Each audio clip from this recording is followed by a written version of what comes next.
रामचंद्र भगवान की जय।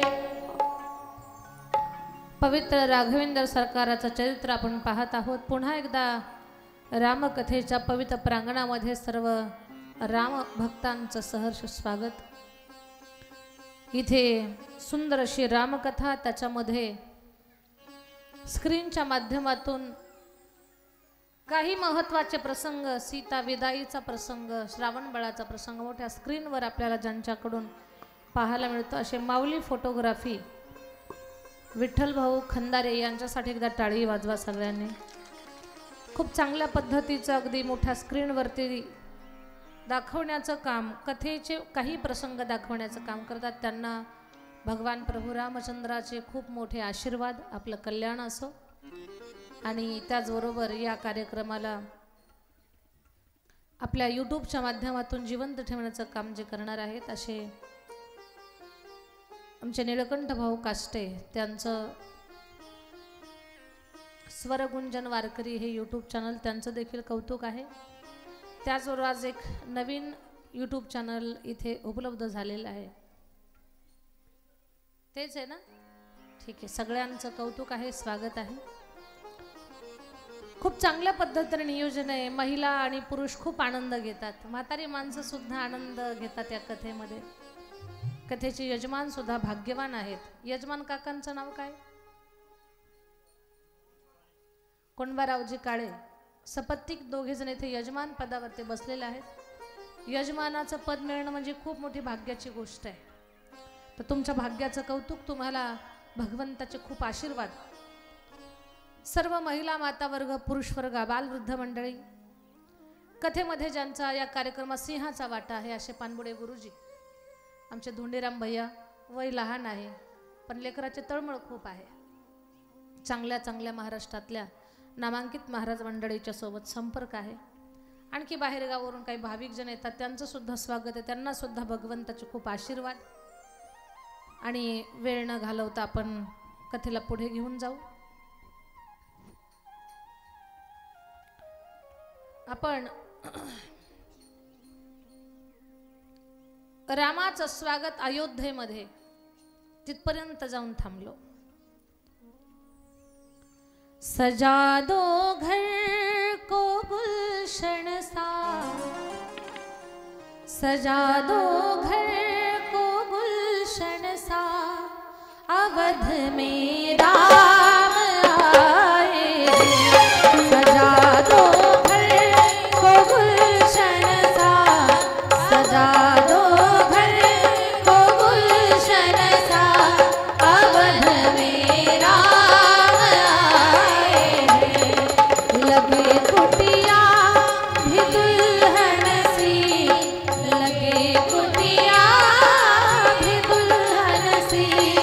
अवध में राम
बिछा दो अपने पलकों को अवध में राम आए हैं। सजा दो घर को गुलशन सा अवध में राम आए हैं। सजा दो घर को गुलशन सा अवध में राम आए हैं। सजा दो घर को गुलशन सा अवध में राम आए हैं।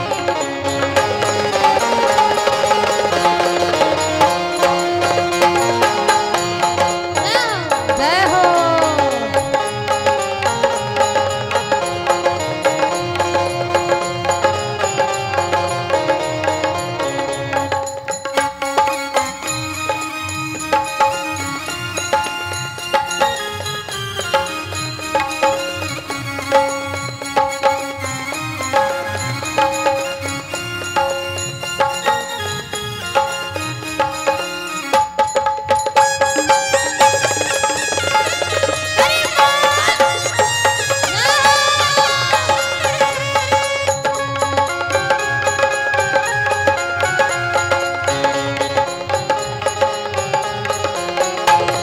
अवध में राम आए हैं। सजा दो घर को गुलशन सा अवध में राम आए हैं। सजा दो घर को गुलशन सा अवध में राम आए हैं। अवध में राम आए हैं। अवध में राम आए हैं। प्रभु रामचंद्र भगवान की जय। या रामकथेमध्ये आपण सर्वजण सुंदर चिंतन करत आहोत, श्रद्धायुक्त अंतःकरणाने ऐकत आहोत. माझ्या ताईंनो, माझ्या दादांनो, बोलणं माझं कान देऊन ऐका. अयोध्येमध्ये राम आले. अवध में राम आए हैं. खूप आनंदाचं वातावरण आहे. सगळ्यांना आनंद आहे. काही मातेला खूप आनंद झाला. भरताची पत्नी मांडवी तिला नाही, पण रामाची पत्नी सीता तिला सुनमुख पाहण्यामध्ये सुंदर कनक भवन दिलेलं आहे, म्हणजे सोन्याचा महल दिला. खूप आनंद. लग्नानंतर काही विधी असतात ते पूर्ण झाले. एक दिवस राजा दशरथ आरशात तोंड पाहतायत आणि आरशामध्ये तोंड पाहत असताना त्यांच्या डोक्यावरचा मुकुट वाकडा झालेला होता आणि कानावरचा एक केस पांढरा झालेला होता. कानावरचा पांढरा केस दशरथजीला सांगत होता की आता राज्यकारभार रामाच्या स्वाधीन करा. आपल्याला काही संकेत मिळत असतात नैसर्गिक, की मग माणसानं शहाणं व्हावं. काळे केस पांढरे झाले याचा अर्थ काय? आता तरी तुम्ही देवधर्माला लागा आणि सगळी प्रपंचाची जबाबदारी मुलाकडे द्या. दात पडायला लागले की दात म्हणतात की आता तुम्ही सावध व्हा, काय खायचं आणि काय नाही खायचं ते ठरवा. पण माणसं सावध होत नाहीत. रामदास स्वामींचा एक अभंग आहे, फार गोड आहे तो. त्या अभंगात सांगितलंय सावधान. शब्द ओळखीचा आहे का? कानावर पडलाय का? काही म्हणतात दीदी अक्षदाच्या रूपानं आमच्या डोक्यावर पण पडलेला आहे. ज्या वेळेला नेमका सावध सावध सावध असा शब्द येतो ना, त्यावेळेला नवरदेव बेसावध असतो. नवरदेवाचं लक्ष कुठंच नाही. नवरदेवाचं लक्ष फक्त हातातला हार नवरीच्या गळ्यात कधी जाईल तिकडेच असतं. नवरदेवाला तर एवढी घाई झालेली असते. वाजंत्री सावचित्त सावधान मनेपर्यंत सुद्धा दम नाही. हार घेतं की नवरीच्या गळ्यात फेकून टाकतं. पुरी काय कमी आहे का आताच्या? कलवऱ्या म्हटल्या नवरदेवानं हार फेकला, तू पण हार फेक. नवरी म्हटली नेम चुकण्याची शक्यता आहे. कलवऱ्या म्हटल्या नेम चुकला तर चुकला, हार फेक. नवरीनं हार फेकला, तो पडला ब्राह्मणाच्या गळ्यात. तर ब्राह्मण बुवा समजदार होते म्हणून जमलं. एखाद्या आडमुठाच्या गळ्यात पडला असता तर किती अवघड झालं असतं. याचा अर्थ हे सावध नाही. पण रामदास स्वामी सांगतात सावधान 10 वर्ष बालपण 20 वर्ष तारुण्य अंगी भरला मदन मग तो कैचा सावधान सावध सावधान वाचे वदा नारायण 30 वर्ष होती दारापुत्र मागे फिरती प्रपंच लागे पाठी मग तो कैचा परमार्थी सावध सावधान वाचे वदा नारायण 40 वर्ष झाली डोळा 40 आली 40 चष्मा लागतो काही फार चष्मे विचित्र असतात कधी गाथा ज्ञानेश्वरी वाचणार नाहीत पण चित्रपट चष्म्याच्या वरून डोळा 40 आली डोळ्यास भुरळ पडली कैसे दूर आणि जवळी सावध सावधान वाचे वदा नारायण 50 वर्ष होती हलती दातांच्या पंक्ती 50 दात हलायला लागतात यानं काय खायचं ते आता ठरवायचं एकदा का हे पडले की म्हातारी माणसं उगीच तोंड हलवत बसतात मग काहीच नसतं तोंडामध्ये पण उगीच तोंड हलवत बसतात 50 वर्ष होती हलती दातांच्या पंक्ती 50शीत अजून काय होतं श्याम केस शुभ्र होती काळे केस पांढरे होतात पण लोक चतुर झाले आता लोक म्हणतात केस किती पांढरे होऊ दे डाय करून पुन्हा काळे करू पण हे डाईचं प्रकरण जास्त दिवस टिकत नाही माझ्या ताई दादांनो 15 दिवसात उघडकीस येते किती डाय करा 15 दिवसात इकडून काळ मध्येच कमी दाबाचा पट्टा तयार होतो तस काय डांबरीवर धुकं पडले बरं डाय कोणी करावा ज्यांची आपत्कालीन केस पांढरी झाली आहेत त्यांनी डाय करावा MH 18 MH 20 MH 25 MH 30 MH 35 MH 40 MH 50 MH 55 पर्यंत डाय करा पण ज्याच्या मानेत लखवा भरलाय ते MH 72 सुद्धा म्हणतं म्हातारे डायची वाटे कुठे डोक्याला फट्टा मारायला जातं म्हातारीच्या तोंडाला फट्टा पडतो डाय जास्त दिवस टिकत नाही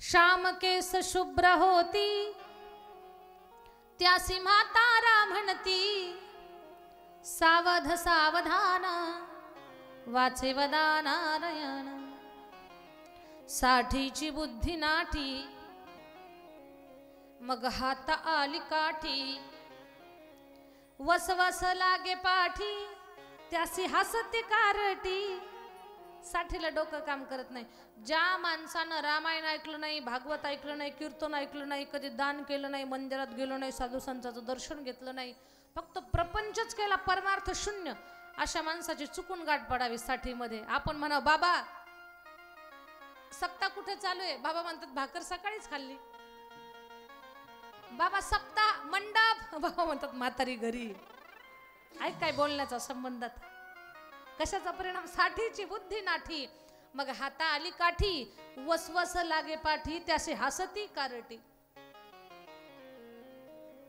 70ची झाली रचना बसल्याने उठवेना उठल्याने चालवेना मग तो झाला दैन्यवाना सावध सावधान वाचे वदा नारायण 4 मिळून 80 मग तो झाला अपयशी वयाच्या 80 मध्ये माणसाला अपयश येतं माझ्या ताईंनो वयाच्या 80 मध्ये तुम्ही स्वयंपाकघरात लक्ष घालायचं नाही सुनबाईला डोसपूस करायचं नाही तिला टाकून बोलायचं नाही तिच्या माहेरच्या आल्यानंतर रात्री 2 वाजता उठून त्यांच्या पिशव्या तपासायच्या नाही याच्यातला कुठलाच प्रयोग करायचा नाही वयाच्या 80 मध्ये जरा सावध राहा आणि वयाच्या 80 मध्ये तुम्ही पुरुष मंडळ कोणाचं लग्न जुळवायला जायचं नाही म्हणजे तुम्हाला खूप नाद आहे ह्याचं जुळव त्याचं जुळव त्याच्या नादात तुमचंच मोडायची शक्यता आहे कोणाचं जुळवायला जाऊ नका 4 मिळून 80 मग तो झाला अपयशी, पाण्याविना मछली जैसी, जीव होतो कासावीसी, सावध सावधान वाचे वदा नारायण. मग वर्ष झाले 90, बोलवेन एक शब्द, श्रीपुत्र म्हणे प्रसिद्ध, आता तोडा संबंध, सावध सावधान वाचे वदा नारायण. 1 शतक पूर्ण झाला, आला तैसा वाया गेला, रामदास स्वामी म्हणे योगी सावध झाला, सावध सावधान वाचे वदा नारायण. सावधान हे 100 वर्षाचं वर्गीकरण आहे. कोणत्या वयात काय करावं हे या अभंगात सांगितलंय. अभंग कळाला का? लोहगाव झोपल्या का काय? अभंग समजला का? पुरुष मंडळ याच्यात काय सांगितलं ते कळालं ना? घ्यायचा का झेंडा? आत्ताच नको दीदी, पोरांनी दांडा दाखवल्याशिवाय आपल्या हाताला झेंडा येत नाही. पोरांनी एकदा का दांडा दाखवला बघ, ज्ञानोबा तुकाराम, मग निघतं पंढरपूरला. वेळीच सावध होणं हे आपल्या स्वभावातच नाही. पण दशरथ महाराज कानावरचा केस पांढरा झालेला, वशिष्ठजीला म्हणतात, गुरुदेव मला असं वाटतंय अयोध्येच्या राज्यकारभाराची सगळी सूत्र मी रामाच्या स्वाधीन करावीत. वशिष्ठजीला बरं वाटले. पाहता पाहता बातमी वाऱ्यासारखी पसरली, राम राजा होणार. सगळ्या जनतेला आनंद, हमारे राजा रामचंद्र होने वाले हैं, हम उनकी प्रजा होने वाली है. बहुत बहुत खुशियां, बहुत बहुत आनंद है. खुशियों में ऐसे ही कुछ दिन निकल गए और भगवान मर्यादा पुरुषोत्तम राघवेंद्र सरकार आता कधी राजगादीवर बसणार त्याची तयारी. तिकडे स्वर्गातल्या देवतांना चिंता, जर राम राजगादीवर बसले तर राम वनवासाला जाणार नाहीत, आणि राम जर वनवासाला गेले नाही तर राम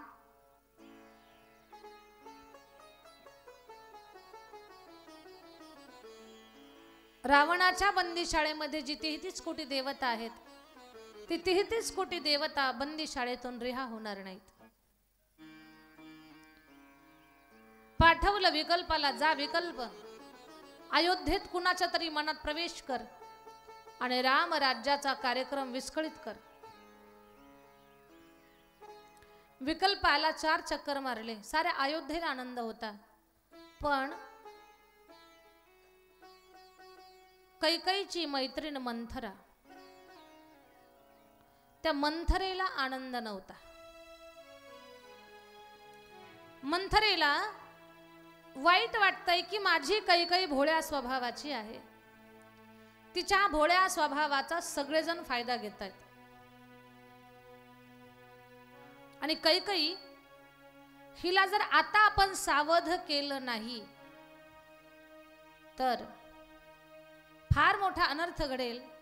माझी कैकई जी महाराणी म्हणून मिरवली ना, तिची दासी सारखी अवस्था होईल, दासी सारखी स्थिती. काय करावं ते कळेना. मंथरा दुःखी आहे. सुंदर बगीचामध्ये फुलं पाहून तिला आनंद होत नाही, फुलं चुरगाळून टाकून देते, तिला कसलाच आनंद नाही. शेवटी आपण कैकईला सावध केलं पाहिजे हे तिने ठरवलंय आणि विकल्प तिच्या मनामध्ये शिरला. आता तर अधिकच दुःखित झाली, चुकीच्या विचारांना भारावून गेली. आली ती मंथरा म्हणते, कैकई काय ग सखी, अगं तू काही ऐकलंयस का? म्हणे काय? म्हणे राम राजा होणार आहे, कौशल्य महाराणी. अगं फक्त कौशल्याच नाही, मी सुद्धा महाराणी होणार, मी सुद्धा राजमाता होणार आहे. मंथरा, माझा राम राजा होणार आहे. राम राजा होणार. मंथरा सांगते, कैकई भोळी आहेस तू, राम तुझा नाही, तुझा भरत तुझा आहे. अगं कधीही आपलं ते आपलं असतं, परख ते परख, समजून घे. या अयोध्येमध्ये राजकारण चाललंय, कट कारस्थान चाललंय. कैकई, आता जर ही संधी तू घालवली तर तुझी दासी सारखी अवस्था होईल. काहीही करून रामाची राजगादी संपली पाहिजे. राम राजगादीवर नको बसायला, गादीवर तुझा भरत बसला पाहिजे.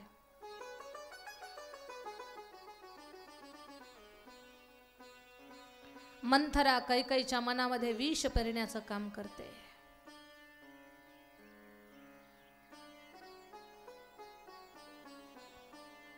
कैकई म्हणते, मंथरे, जो राम कौशल्यापेक्षाही माझ्यावर जास्त प्रेम करतो आणि माझी सुद्धा भरतापेक्षा ज्या रामावर जास्त माया आहे, त्या रामाला मी वनवासाला कशी पाठवू? नाही पाठवणार. मंथराच्या लक्षात आलं, आपलीच मैत्रिणी पण आपलं ऐकत नाही. मी तिच्या भल्याचं सांगते पण तिला कळत नाही. गडबडा गडबडा लोळायला लागली. कैकई, अजूनही ऐक. पण कैकई ऐकत नाही. कैकई ना आपली मैत्रीण गडबडा लोळते, रडते, उचललं, हृदयाशी लावलं. जेव्हा तिला हृदयाशी लावलं, त्या मंथरेच्या हृदयातला विकल्प कैकईच्या हृदयात प्रवेश केला. आणि कैकईच्या हृदयात विकल्पानं प्रवेश केल्याबरोबर कैकई रागानं लाल झाली. मंथरे, तुम्हाला सावध केलं ते बरं झालं ग. अगं, आतापर्यंत राम माझा याच भूलथापीमध्ये मी होते. खरंच माझा भरत माझा आहे ग. पण आता काय करू? उद्या राम राजगादीवर बसणार आहे. फक्त आजची रात्र आडवी आहे. ही रामाची राजगादी कशी हिसकावून घेऊ? मंथरा बोलती, कैकई, तू काळजी करू नको. आता इथून पुढचं सगळं माझ्यावर लागलं. तू तयार झालीस ना? काय करायचं ते मी तुला सांगते. ती म्हणते, कसं शक्य आहे? मंथरा म्हणते, अगं, रात्रीतून जे बदलतं त्याचंच नाव राजकारण आहे. जिथे बापालाही खरं बोलल्या जात नाही त्याचं नाव राजकारण आहे. म्हणे, पण हे शक्यच नाही. मंथरेनं सांगितलं, कैकई, तुझ्या पतीनं तुला 2 वरदान दिलेली आहेत, ती आता मागून घे. वरदान घ्यायच्या अगोदर, मागायच्या अगोदर रामाची शपथ घ्यायला लाव तुझ्या पतीला आणि नंतर वरदान मागून घे. एका वरानं तुझ्या भरतासाठी राजगादी आणि दुसऱ्या वरानं रामासाठी वनवास. एवढ्या 2च गोष्टी माग, बाकी काहीच बोलू नकोस. मंथरेनं शिकवलं. माझ्या ताईंनो, आपल्या जीवनात नक्कीच मैत्रीण असावी बरं का. मैत्रीण असावी, पण मंथरे सारखी नसावी. मंथरे सारखी जर वाईट शिकवणारी, वाईट बोलणारी, वाईट चर्चा करणारी मैत्रीण जर आपल्या जीवनात असेल तर आपल्या अंतकरणातला राम केव्हा वनवासी होईल सांगता येत नाही. अंतकरणातल्या रामाला वनवासाला पाठवायचं नाही, पण मंथरे सारखी मैत्रीण जीवनामध्ये कधीच करायची नाही. मित्र असावा तर कृष्ण अर्जुनासारखी मैत्री असावी. आणि मैत्री करा. राक्षसिणी होती त्रिजटा. त्रिजटा राक्षसिणी होती, पण सीतामाईच्या विचाराची होती. मैत्रीण आपली गरीब असू द्या, पण विचारानं चांगली पाहिजे, तेव्हा ती मैत्रीण आणि ती मैत्री खरी आहे. तर श्रीमंत मैत्रीण आहे, पण रोज डोक्यात नवीन काहीतरी घालते, चुकीचं घालते, आणि आपल्या आतमध्ये जे सगळे सद्गुण आहेत ना, त्या सद्गुणांचा नाश जर होत असेल एखाद्या मैत्रिणीमुळं, तर ती मैत्रीण काही कामाची नाही. मैत्रीण अशी नकोय. आपल्याला सांगते, माझ्या सासूला ना मी आज असा धडा शिकवला. मग आपल्यालाही वाटतं, तिनं तिच्या सासूला कसा धडा शिकवला, मी पण माझ्या सासूला तसं करणार नाही. मैत्रीण कशी असावी? शाळकरी मुली मैत्रिणी असतात. एका मैत्रिणीच्या वडिलांना मोबाईल घेऊन दिला. ती म्हणते, बघ माझ्या पप्पाने कसा मला मोबाईल घेऊन दिला, तुझ्या पप्पाकडून घे मोबाईल. ती लगेच मोबाईलची मागणी करते. मोबाईल तुम्ही घेऊ नये असं मला म्हणायचं नाही, पण 9वी आणि 10वीच्या वर्गातल्या ज्या मुली आहेत ना, आईंनो, माझ्या दादांनो, तुम्हाला सांगते मी, कमीत कमी 9वी 10वीच्या वर्गात जे लेकरू आहे, मुलगी आपली, मुलगा असेल किंवा मुलगी असेल, त्यांच्या हातात मोबाईल देऊ नका. कारण त्यांचं जे वय आहे ना, ते नासमजीचं आहे. त्यांना कळत नाही चांगलं आणि वाईट. चांगलं वाईट याच्यातला फरक कळत नाही, निर्णय घेता येत नाही. 9वी 10वी हे 2 वर्ष असे असतात, ते जीवनाचा टर्निंग पॉइंट असतात. तिथून प्रगती होते ना अधोगती होते. ते एकच वर्ष आहे की ते 2 वर्ष आपण स्वतःला सांभाळलं पाहिजे. 9वी 10वीच्या लेकराला काय काय क्षमता आहे त्याच्याकडे, चांगलं काय वाईट काय हे निर्णय घेण्याचे. कोणाचं तरी पाहून जगत असतात. एखाद्या मैत्रिणीने वेणी घातली का दुसरीला वाटतं मी पण वेणी घालावी. एकनं जीन्स घातली का तिला वाटतं मी पण जीन्स घालावी. दुसऱ्याचं पाहून शिकत असतात त्या काळामध्ये. एखाद्या मैत्रिणीने कोंबडा पाडला का तिला वाटतं मी पण कोंबडा पाडावा. एखाद्याने आयब्रो केली का तिला वाटतं मी पण आयब्रो करावी. ते वय असं आहे की चुकीचं घेतय माणूस.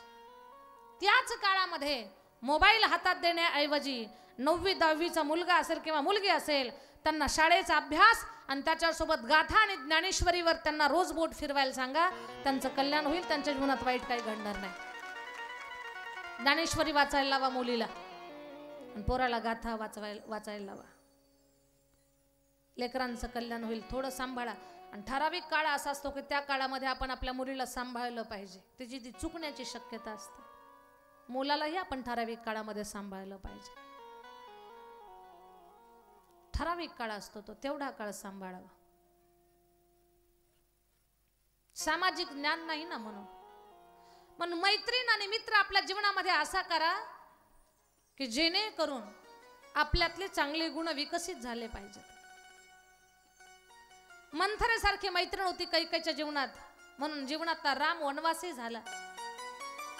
राजा दशरथ आले आणि दशरथाला त्याने हट्ट केला कैकेयीनं. स्वामी, दशरथजी म्हणतात का ग रुसून बसली तू? स्वामी मला 2 वरदान द्या. ए कैकेयी, 2 काय 1000 वरदान घे. तुझा राम आता राजा होणार आहे, तू राजमाता होणार आहेस. अगं तुला जे पाहिजे ते मी देईल, दुःखी राहू नको. काय पाहिजे ते सांग. त्यावेळेला ती मंथरा म्हणते, स्वामी एका वराने द्या मज अंदान, भरतासाठी हे सिंहासन. दुसऱ्या वराने रामासाठी 14 वर्ष वनवास, 14 वर्ष वनवास. माझ्या ताईंनो, कैकेयीनं मागितलं रामाची शपथ घ्या. घेतली शपथ. एका वराने माझ्या भरतासाठी अयोध्येची राजगादी आणि रामासाठी 14 वर्षाचा वनवास. वनवास शब्द कानावर पडला आणि दशरथ राजा मूर्छा येऊन जमिनीवर पडला. कैकेयी, ए कुटिले, ए दृष्ट कैकेयी, हे काय बोलतेस तू? रामाला वनवास? अगं काय केलं माझ्या लेकरानं तुझं?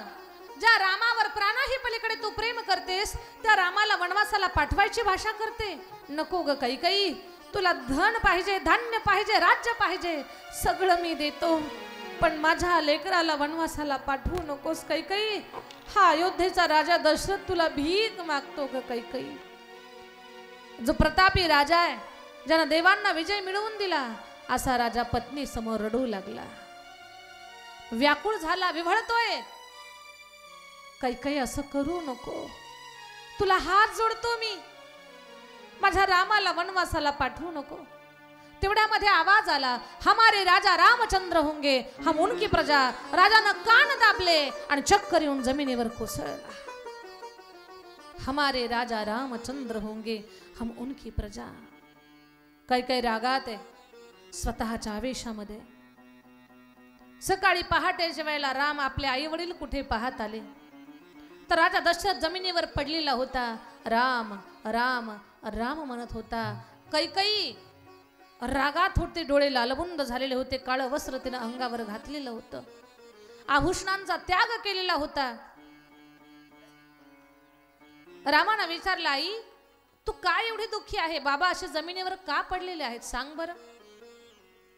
रामा, तुझ्या वडिलांना जर मी एखादी गोष्ट मागितली आणि जर ती त्यांना द्यायची नसेल तर ते असंच नाटक करतात. आई, माझ्या वडिलांनी काय तुला दिलं नाही? तू काय मागितलं बाबांना त्यांनी काय दिलं नाही तुला, सांग बरं मला.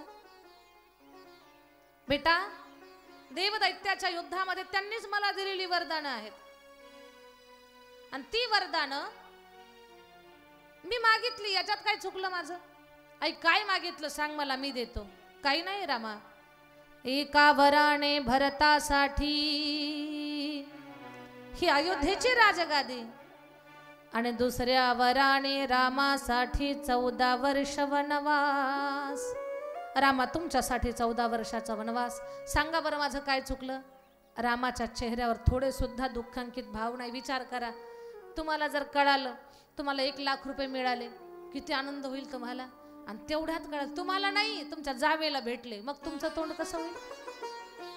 तोंड पडल का नाही? आपलं चेहरा उतरून जाईल, आपला राग येईल आपल्याला. पण रामाला थोडा सुद्धा अगदी क्लेश नाही, कसलं दुःख नाही, स्थिर आहेत राम. आई ठीक आहे, तुझं वरदान वचन पूर्ण करण्यासाठी, बाबांचं वचन पूर्ण करण्यासाठी, परंपरा जपण्यासाठी आई मी वनवासाला जातो. राम, लक्ष्मण आणि सीता यांना घेऊन या, मध्यंतर जागा करा, रस्ता करा मध्ये महिला मंडळ. आणि राम, लक्ष्मण, सीता वनवास तर एकट्या रामाला, पण जाताना 3 जण वनवासाला जाताय. राम म्हणतात आई मी वनवासाला जातो, काळजी करू नको. भरतजीला कळा, लक्ष्मणजीला कळालं राम वनवासाला निघाले. 1 मिनिटात लक्ष्मणजी म्हणतात दादा तुम्हाला जर अयोध्येमध्ये थांबायचं नसेल तर मी सुद्धा अयोध्येत थांबणार नाही, मला तुमच्या सोबत वनवासाला येऊ द्या. सीतामाई म्हणते राघवा जिथे माझं सौभाग्य आहे तिथे मला येऊ द्या. मात्र कौशल्यामाई म्हणते लेकरा मला सोडून जाऊ नको ना.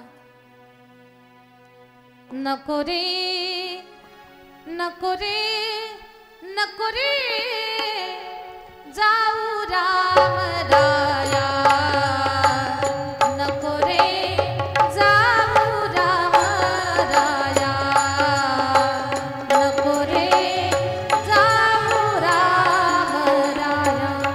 सगळ्यात पुढे राम, मध्ये सीता आणि मागे लक्ष्मण. नको रे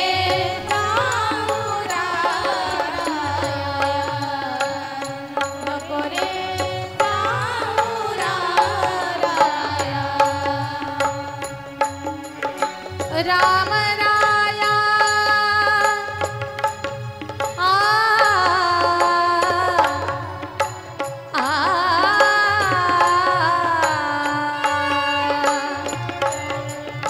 राम राया, राम राया.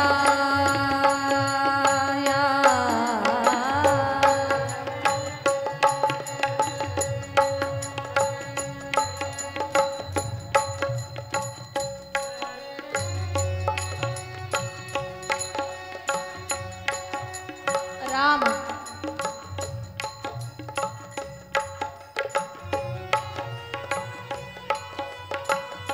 अंतर ठेवून उभे रहा.